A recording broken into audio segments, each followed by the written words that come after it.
മരുത്വാമലയുടെ ഏറ്റവും നെറുകയിലേക്കുള്ള യാത്ര നമ്മൾ തുടരുകയാണ്. കഴിഞ്ഞ ദിവസം നമ്മൾ ഇവിടെയാണ് നിർത്തിയത്.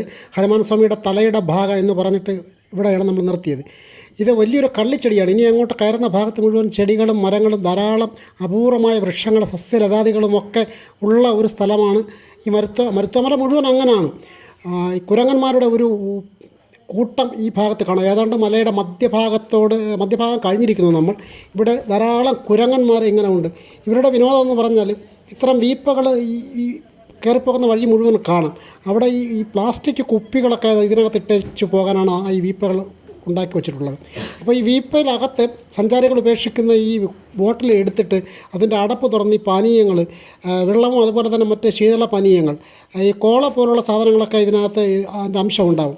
അപ്പോൾ ഇതൊക്കെ നുണയുക എന്നുള്ളതാണ് ഈ വാനന്മാരുടെ ഇഷ്ട വിനോദം. എന്തായാലും നമ്മൾ മല കയറി മേപ്പോട്ട് തന്നെ പോവുകയാണ്. മലയുടെ ഒരു ഭാഗത്തെത്തുമ്പോൾ ഈ ആരോ, നമ്മുടെ ഗൂഗിൾ മാപ്പ് എന്ന് പറയുന്ന ഈ ആരോ വലത്തോട്ട് തിരിഞ്ഞിരിക്കുന്നു. കാരണം നമ്മൾ ഇതുവരെ നേരെയാണ് വന്നത്. ഇപ്പോൾ ഇത് ആരോ വലത്തോട്ട് തിരിച്ചു കൊടുത്തിരിക്കുന്നു. എന്തായാലും ആരോ കാണുന്ന വഴിക്ക് തന്നെ പോകണം. കാരണം അല്ലെങ്കിൽ വഴി തെറ്റിപ്പോകും. മാത്രമല്ല കയറിയാൽ തിരിച്ചിറങ്ങാൻ പറ്റില്ല. വഴി മാറി അങ്ങനെയൊരു പ്രശ്നമുണ്ട്. കയറിപ്പോകാൻ പറ്റും, പറ്റിപ്പിടിച്ച് കയറാം, പക്ഷേ തിരിച്ചിറങ്ങാൻ പറ്റില്ല. അതിനാൽ ആരോ നോക്കി പോവുക.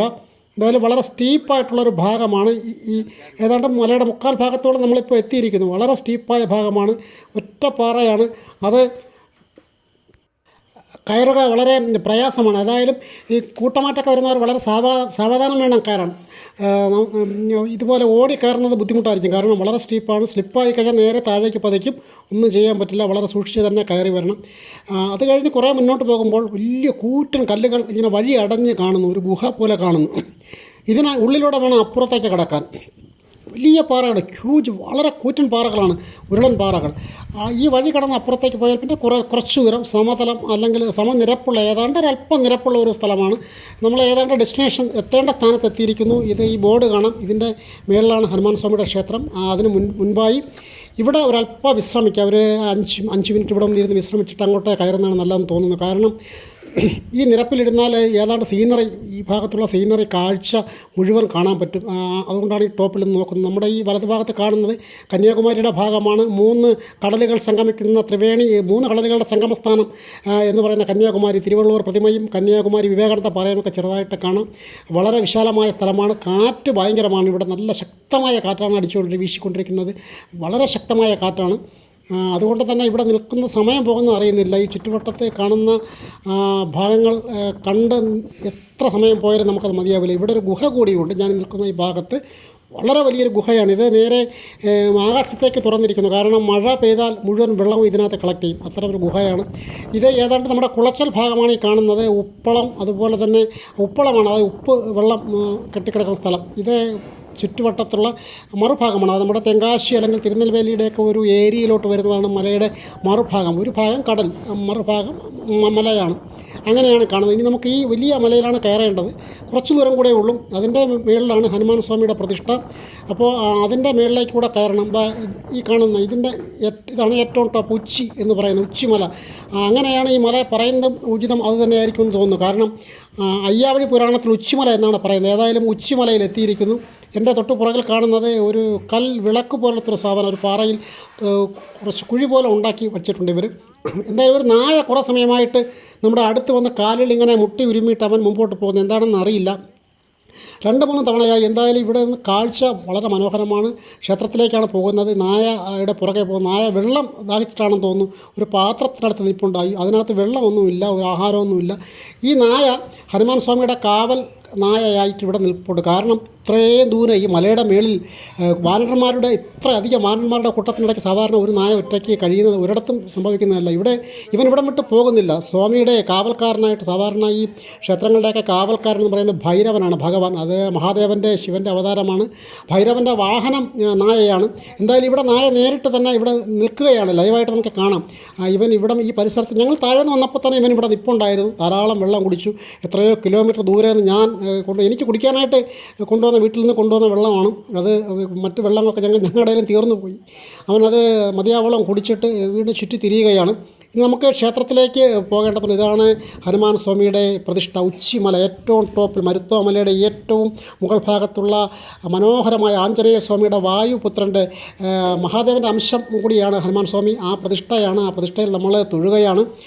വളരെ ചെറിയ ഒരു അമ്പലമെന്ന് പറയാൻ പറ്റില്ല, ഒരു ചെറിയ ഒരു പ്രതിഷ്ഠ മാത്രം. 4 സൈഡും വേലിയൊക്കെ കെട്ടിയിട്ടുണ്ട്. ടോപ്പിൽ തകര ഷീറ്റാണ്.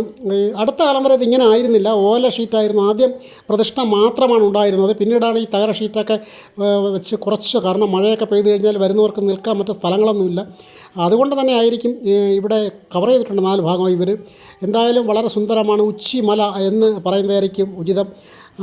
ഇവിടെ നിന്നും നമ്മുടെ മറുഭാഗത്തേക്ക് നോക്കിയാൽ കാണുന്നത് ഏതാണ്ട് ഒരു 20-30 കിലോമീറ്ററോളം ദൂരെ, അങ്ങ് ദൂരെ തിരുനെൽവേലിയുടെ ഭാഗമാണെന്ന് തോന്നുന്നു. തിരുനെൽവേലിയുടെ ഭാഗത്ത്, കാരണം കാറ്റാടികൾ ഇങ്ങനെ കറങ്ങുന്നത് കാണാം. വളരെ ദൂരെ പൊട്ടുപോലെ കാണാം. ഏറ്റവും കുറഞ്ഞ ഒരു 20, 25, 30 കിലോമീറ്റർ ദൂരമെങ്കിലും ഉണ്ടാവുമെന്ന് തോന്നുന്നു. തിരുനെൽവേലി ജില്ലയുടെ ഒരു ഭാഗമാണ്. അത് അങ്ങോട്ട് തുടർന്ന് പിന്നീട് അത് തെങ്കാശി ആ ഭാഗത്തേക്ക് അങ്ങോട്ടാണ് അത് പോകുന്നത്. ഏതായാലും മലമുകളിൽ വന്ന് ഹനുമാൻ സ്വാമിയെ കണ്ടു, മനസ്സ് നിറഞ്ഞു, വളരെ സംതൃപ്തമായി. ഇനി തിരിച്ചിറങ്ങണം, കാരണം സമയം ഏതാണ്ട് 5 മണിയുടെ അടുത്തിരിക്കുന്നു, വൈകിട്ടായിരിക്കുന്നു, 4:45 കഴിഞ്ഞിരിക്കുന്നു. ഒരിക്കൽ കൂടി സ്വാമിയെ പ്രദക്ഷിണം ചെയ്ത് ഒന്ന് തൊഴുത് അനുഗ്രഹം വാങ്ങി ശ്രീരാമ ലക്ഷ്മണരെയൊക്കെ എല്ലാവരെയും ഓർമ്മിച്ചുകൊണ്ട് ഞങ്ങൾ വീണ്ടും താഴേക്ക് ഇറങ്ങാനുള്ള ഒരു പുറപ്പാടിലാണ്. കാരണം ഇവിടെ വന്നാൽ സമയം പോകുന്ന അറിയില്ല, അത്ര സുന്ദരമായ കാഴ്ചയാണ്. ഉപ്പ് വെള്ളം കയറ്റി നിൽക്കുന്നതാണ് ഈ വെളുത്ത നിറത്തിൽ കാണുന്നത്. അങ്ങേറ്റം കടലാണ്, ആ നീല ബോർഡർ കാണുന്നത് കടലാണ്. കടലിങ്ങനെ വിശാലമായി കിടക്കുകയാണ്. ഹനുമാൻ സ്വാമിയുടെ ദർശനം എനിക്ക് തോന്നുന്നു ശ്രീലങ്കയിലോട്ടാണെന്ന് തോന്നുന്നു. ഇതിനടുത്ത് തന്നെയാണ് മഹേന്ദ്രഗിരി പർവ്വതവും. ആ നായയോട് ഞങ്ങൾ എത്ര പറഞ്ഞാണ് ഇറങ്ങുന്നത്, കാരണം പെട്ടെന്ന് അവൻ നന്നായിട്ട് ഇണങ്ങി. ഇവിടെ ഇവൻ മാത്രമേ ഉള്ളൂ സ്വാമിക്ക് കൂട്ടായിട്ട്. ഇവൻ ഒറ്റയ്ക്കാണ് ഇവിടെ, ഇവൻ താഴേക്കൊന്നും പോകുന്നുമില്ല. എന്തായാലും സ്വാമിയുടെ കൂട്ടായിട്ടിരിക്കുന്ന ഈ നായയെ നമുക്ക് മറക്കാൻ കഴിയില്ല. അവൻ നല്ല ഇണക്കമായി. ഞങ്ങൾ താഴേക്ക് ഇറങ്ങുകയാണ്. അവൻ മേളിൽ നിന്ന് ഇങ്ങനെ നോക്കുകയാണ്. താഴേക്ക് പോന്നപ്പോൾ കുറേ നേരം മേളിൽ നിന്ന് ഇങ്ങനെ നോക്കുകയാണ്. വരുന്ന സഞ്ചാരികളോട് മുഴുവൻ ഇവൻ നല്ല ഇണക്കമാണ്. എന്തായാലും മുകളിൽ നിന്ന് നോക്കിയിട്ട് കുറച്ച് ദൂരം താഴേക്കൊരു 20-30 അടി താഴേക്ക് കൂടെ അനുയാത്ര ചെയ്തിട്ട് തിരിച്ച് വീണ്ടും മടങ്ങി പോവുകയാണ് ഉണ്ടായത്. ഇറങ്ങി വരുന്നുണ്ട്. ഞങ്ങൾ വീണ്ടും താഴേക്ക് ഇറങ്ങുകയാണ്, കാരണം ഇനി സമയം ഒരുപാടായിരിക്കുന്നു. താഴേക്ക് ഇറങ്ങുകയാണ്. രാമായണത്തെയും വാൽമീകി മഹർഷിയെയും വേദവ്യാസ മഹർഷിയെയും മുനി പരമ്പരകളെയും താപസന്മാരെയും അഗസ്ത്യമുനി, അത്രി മഹർഷി, ചട്ടമ്പി സ്വാമി, ശ്രീ നാരായണ ഗുരുദേവൻ, അയ്യാ വൈകുണ്ഠ സ്വാമികൾ എന്നിവരെയൊക്കെ ഓർത്തുകൊണ്ട് ഞങ്ങൾ താഴേക്ക് ഇറങ്ങുകയാണ്. ഈ വാർത്ത പരമാവധി ഷെയർ ചെയ്യുക, ഞങ്ങളുടെ ചാനൽ സബ്സ്ക്രൈബ് ചെയ്യുക, ഞങ്ങളുടെ പേജ് ഫോളോ ചെയ്യുക. M Harindran, fighter TV.